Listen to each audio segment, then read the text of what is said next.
Olá a todos que nos assistem, cordiais saudações desde o Brasil. Eu sou o professor Pablo Silva Machado do Espírito Santo. Junto comigo temos o professor Roberto Souza Salles. Essa é uma live destinada à organização Kairos para a Transformação Educativa e integra o Congresso Mundial desta mesma organização. O tema é Políticas de Educação Superior e Avaliação Educacional para a Transformação Educativa. Tenho aqui a felicidade de contar mais uma vez com o professor Roberto Salles aqui nesse debate, nessa conversa que teremos. E vou direto ao ponto, como convém a pessoas que trabalham com planejamento e avaliação educacional. Professor Roberto Salles, sabendo da sua atuação na educação superior no Brasil, gostaria que o senhor comentasse a respeito do grupo de trabalho de educação superior mantido pela Câmara dos Deputados do Congresso Nacional Brasileiro e a sua atuação na educação superior hoje, já que o senhor coordena este grupo. Fui surpreendido por um convite do presidente da Câmara dos Deputados, Rodrigo Maia, para formar um grupo de trabalho sobre educação superior. E ele me deixou à vontade para escolher os membros que comporiam o grupo de trabalho. E assim, pensando maior e nas regiões e a experiência de cada um, eu escolhi Ana Lúcia Gazola, da Universidade Federal de Minas Gerais, foi a reitora um período atrás.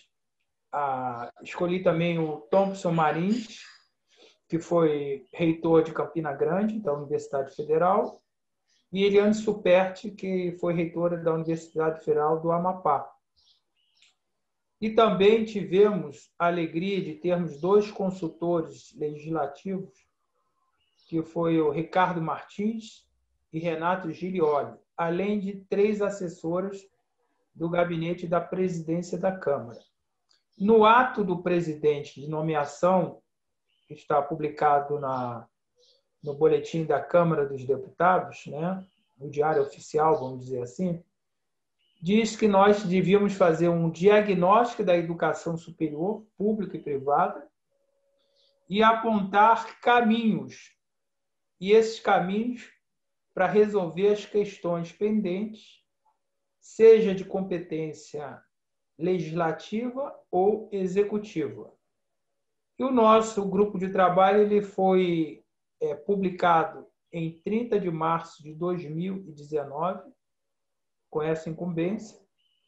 E nós tivemos um planejamento antes de começarmos, fizemos algumas reuniões planejando, e convidamos todos os entes que lidam com a educação, já que nossa visão, a educação tem que ser vista como um sistema que se retroalimenta, que começa com a creche, termina na universidade e continua depois com a pós-graduação.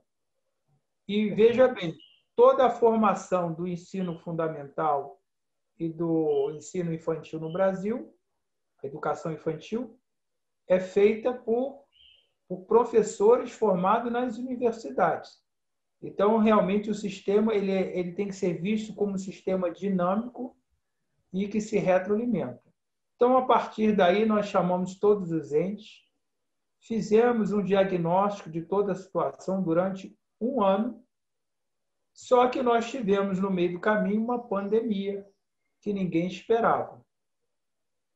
Mas eu posso depois conversar melhor sobre os tópicos importantes que aconteceram nesse período. Nós entregamos o relatório ao presidente da Câmara, mas não formalmente, porque por causa do distanciamento da pandemia, nós estamos aguardando. Perfeito. Recentemente eu soube da sua participação ontem num evento bastante importante, uma live com representantes do Congresso, representantes de outras organizações educacionais, científicas e movimentos da sociedade civil. E estou curioso, gostaria que você falasse um pouquinho sobre os desdobramentos disso, que decorre, imagino, da atuação do GT de Educação Superior. Foi realmente uma live muito interessante. Foi uma live do 3º Congresso do Confies, que é, na verdade, um congresso de todas as fundações de apoio das universidades e institutos de pesquisa. Nessa live tivemos presente o senador Isalcir, que tem um projeto de lei complementar muito importante, Celso Pancera, que foi ministro e também deputado federal, que conhece profundamente inovação, empreendedorismo, ciência e tecnologia. Tivemos também a participação do Fernando Peregrino, que é o presidente do Conselho das Fundações, e também o presidente do CNPq.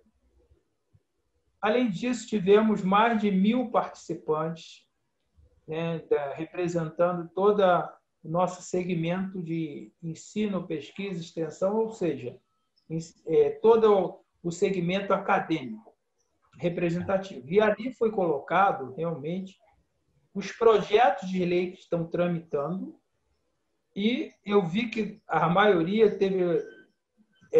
desses projetos contou com a participação do GT, de Educação Superior. Eu posso citar alguns. Sim. Por exemplo, temos o projeto da deputada Luísa Canziani, que é uma PEC que impede que haja contingenciamento dos recursos próprios das universidades, que é um absurdo. Se o governo estimula as universidades a captarem recursos, não pode ser contingenciado. Sim. Temos também o projeto do senador Isalcir, que é uma lei também complementar, que impede que os recursos do Fundo Nacional de Ciência e Tecnologia sejam contingenciados. Só esse ano, para você ter uma ideia, são 600 milhões que podem deixar de ser usados. Sim.